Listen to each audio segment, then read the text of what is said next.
Repair ಮಾಡುವ ವೇಳೆ ತುಂಡಾಗಿ ಬಿದ್ದಂತ ಕ್ರೇನ್ ದುರಂತದಲ್ಲಿ 5 ಗಾಯಗಳಾಗಿದ್ದು ಆಸ್ಪತ್ರೆಗೆ ದಾಖಲು ಮಾಡಿದ್ದಾರೆ. ಬೆಂಗಳೂರಿನ ಮೇಡಹಳ್ಳಿಯಲ್ಲಿ ನಡೆದಿರುವಂತಹ ಘಟನೆ ಇದು.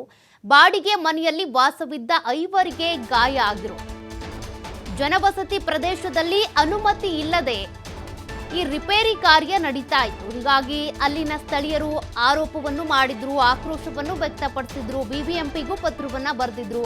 ಹಂಗಿದ್ರೂ ಕೂಡ ಜನವಸತಿ ಪ್ರದೇಶದಲ್ಲಿ ಈ ರೀತಿಯಾಗಿ ಕ್ರೇನ್ ಸರ್ವಿಸ್ ಮಾಡ್ತಾ ಇರೋದಕ್ಕೆ ಸ್ಥಳೀಯರಿಂದ ಆಕ್ರೋಶ ಇದೆ.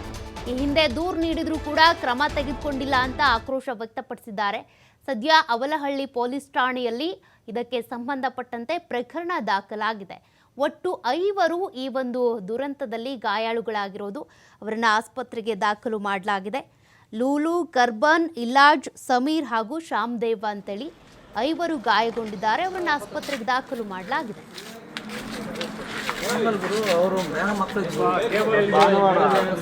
ಇವತ್ತು ಭಾನುವಾರ ಶಿಫ್ಟ್ ಆಗಿದೆ. ಅದೇ ಸೋಮವಾರ ಮಂಗಳವಾರ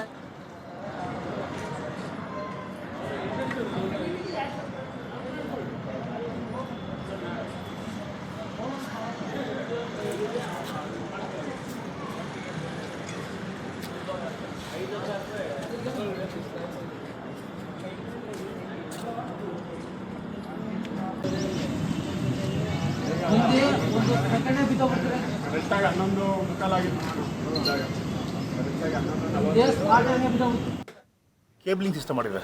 ಏನು ಹೈ ಟೆನ್ಷನ್ ಕೇಬಲಿಂಗ್ ಸಿಸ್ಟಮು. ಆ ಕ್ರೇನ್ ಆ ಸ್ಕಫೋಲ್ಡಿಂಗು ಈ ಕೇಬಲ್ ಮೇಲೆ ಬಿದ್ದಿದೆ. ಇದೇ ಕೇಬಲ್ ಇದ್ದಿಲ್ಲ ಅಂದಿದ್ರೆ ಮಾಮೂಲಿ ಬಿಫೋರ್ ಏನು ಅಲ್ಯೂಮಿನಿಯಮ್ದು ತಂತಿಗಳಿತ್ತು ಆ ತಂತಿಗಳ ಮೇಲೆ ಬಿದ್ದಿದ್ರೆ ಕಂಪ್ಲೀಟ್ ಎಂಟೈರ್ ರೆಸಿಡೆನ್ಸಿಲಿರೋ ಶಾಕಿಂದ ಎಲ್ಲ ಸತ್ತೋಗ್ತಿದ್ರು, ಎಲ್ಲ ಎಕ್ಸಿಕ್ಯೂಟಿವ್ ಆಗ್ತಿದ್ರು. ದೇವ್ರ ಹೇಳ್ತೀನಿ, ಅದೊಂದು ನಮ್ಮ ಪುಣ್ಯ, ದೇವ್ರ ಪುಣ್ಯ.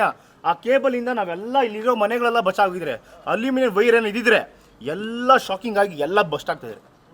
ಇದಕ್ಕೆ ರೆಸ್ಪಾನ್ಸಿಬಿಲಿಟಿ ಯಾರು? ದಯವಿಟ್ಟು ಅನ್ಅಥರೈಸ್ ಅವ್ರು ಕ್ರೇನ್ ಸರ್ವಿಸನ್ನು ಇಮಿಡಿಯೇಟ್ ವೆಕೇಟ್ ಮಾಡಬೇಕು, ದಯವಿಟ್ಟು ತೆರವು ಮಾಡಿಸ್ಬೇಕು ಅಂತ ನಾನು ಕೇಳ್ಕೊತಾ ಇದ್ದೀನಿ. ಇಲ್ಲಿ ಕೇಬಲಿಂಗ್ ಸಿಸ್ಟಮ್ ಮಾಡಿದೆ. ಏನು ಹೈ ಟೆನ್ಷನ್ ಕೇಬಲಿಂಗ್ ಸಿಸ್ಟಮು. ಆ ಕ್ರೇನ್ ಆ ಸ್ಕಫೋಲ್ಡಿಂಗು ಈ ಕೇಬಲ್ ಮೇಲೆ ಬಿದ್ದಿದೆ.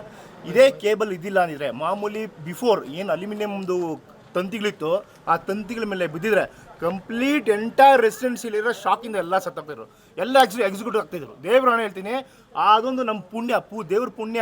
ಆ ಕೇಬಲಿಂದ ನಾವೆಲ್ಲ ಇಲ್ಲಿರೋ ಮನೆಗಳೆಲ್ಲ ಬಚಾಗಿದ್ರೆ, ಅಲ್ಯೂಮಿನಿಯಂ ವೈರ್ ಏನು ಇದ್ದಿದ್ರೆ ಎಲ್ಲ ಶಾಕಿಂಗ್ ಆಗಿ ಎಲ್ಲ ಬಸ್ಟ್ ಆಗ್ತಿದೆ. ಇದಕ್ಕೆ ರೆಸ್ಪಾನ್ಸಿಬಿಲಿಟಿ ಯಾರು? ದಯವಿಟ್ಟು ಅನ್ಅಥರೈಸ್ ಅವ್ರು ಕ್ರೇನ್ ಸರ್ವಿಸನ್ನು ಇಮಿಡಿಯೇಟ್ ವೆಕೇಟ್ ಮಾಡಬೇಕು, ದಯವಿಟ್ಟು ತೆರವು ಮಾಡಿಸ್ಬೇಕು ಅಂತ ನಾನು ಕೇಳ್ಕೊತಾ ಇದ್ದೀನಿ.